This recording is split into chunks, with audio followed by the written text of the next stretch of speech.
ভেবেছিলাম একটা চমকে দেওয়া বিয়ে করব। আমার ভেদামার্কা মিনমিনে উঠবি হাসবেন্ড আয়ুষকে রাজিও করিয়েছিলাম। শেষ পর্যন্ত হলো না। মা ব্যাগরা দিয়ে দিল।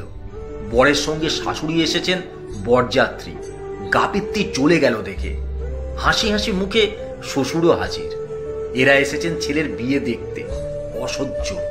কোথা থেকে এক আমাশারোগী ব্রাহ্মণ ধরে আনা হয়েছে। বিয়ে পড়াতে বসে 3 বার গেল বাথরুম, 2 বার খেলো ঔষধ। হাতুড়ি ফোনের রিং বাজলো 6 বার। ক্যামেরা আর মোবাইলের গুঁতোয় বিয়ের মন্ত্র না ভূত তাড়ানোর ছড়া হচ্ছে বোঝা গেল না। এর মধ্যেই আবার 2টো ঘিয়ে ভাজা নেড়ি কামড়া কামড়ি বাঁধিয়ে লন্ডবন্ড করে দিয়ে গেল ছাদনাতলা। যাবার সময় এই হিরোটা উপহার হিসেবে সামান্য একটু হিসিও করে দিয়ে গেল।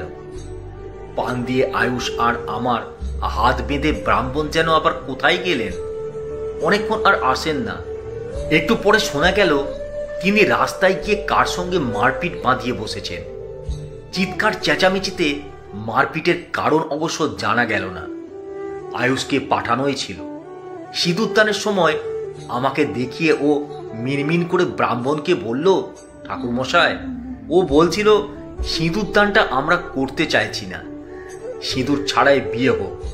আমিও সঙ্গে সঙ্গে হ্যাঁ হ্যাঁ করে উঠলাম। আমার উপস্থিত বন্ধুরা সবাই আনন্দে উলু দিয়ে উঠল। এদের দলে 2-4 জন বরযাত্রীও জুটে গেল। ভাবটা এমন যে অন্তত একটি নতুন টপিক পাওয়া গেছে। ব্যাস, আর এক লন্ডভন্ড কাণ্ড।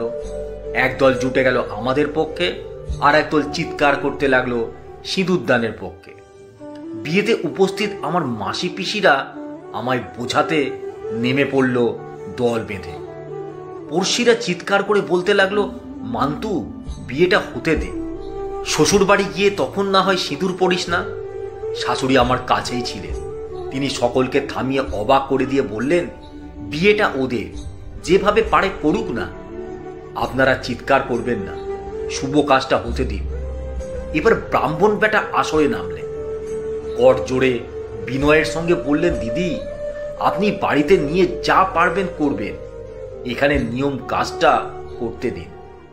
সিঁদুর ছাড়া বিয়ে ঘোর অশাস্ত্রীয়, মেনে নিতে পারবো না। মা সম্ভবত এতক্ষণ ঘরে ছিল। ঝড়ের বেগে এসে প্রথমেই আমার হাত ধরে টেনে তুলে ধমকের সুরে বলল, এখানে তোমার বিয়ে হবে না, চলো ঘরে চলো, তোমার অনেক বেয়াদবি সহ্য করেছি। শাশুড়ি আমার অবাক হয়ে মায়ের উদ্দেশ্যে হেসে বলেন, সে কি দিদি, আমরা ছেলের পক্ষ তো, মেনে নিচ্ছি, আপনার অসুবিধা কোথায়? মা আমার হাতটা ছেড়ে দিয়ে শাশুড়ির কাছে গিয়ে 2 হাত জোর করে বলল, আমার বাড়িতে আমি এসব হতে দেব না। আপনি মেয়ে নিয়ে যান, আপনার বাড়িতে গিয়ে যেভাবে পারুন বিয়ে দিন, আমাদের আপত্তি নেই। এখানে প্রবলেমটা কি? শাশুড়ি জানতে চাইলেন।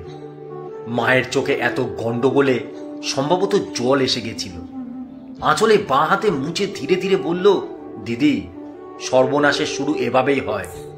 বিয়ের পর অর্ধেক পথ গিয়ে যদি মেয়ে বায়না তোলে, শ্বশুর বাড়ি যাব না, আমায় অন্য কোথাও নিয়ে চলো, সে কথা মানতে হবে। অথবা 2 মাস পর ছেলে যদি বলে আমি আর একটা বিয়ে করব, আপনি তো দেখছি তাহলে ওদের বিষয় বলে ব্যাপারটা ছেড়ে দেবেন। পারিবারিক বন্ধন, বাবা মা, এসব রয়েছে কেন তাহলে? 2 দিন পর আপনি বড় গলা করে বলবেন, মেয়েকে আমরা শিক্ষা দিতে পারিনি, সহবত শেখায়নি। মান্তু যতক্ষণ এখানে আছে ততক্ষণ আমাদের কথা শুনতে হবে। বলেই ঝড়ের বেগে মা আবার চোখ মুছতে মুছতে ঘরে চলে গেল।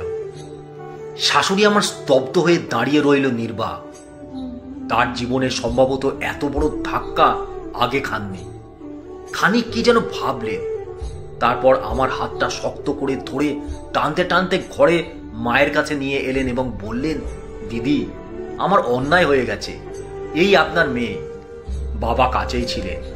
আমায় বুকে টেনে নিয়ে মাথায় হাত বুলিয়ে চোখের জল ফেলে বললেন, মান্তু, এ সময়ে মায়ের কথা শুনতে হয়। তোমার ভালো হবে, তুমি সুখে থাকবে।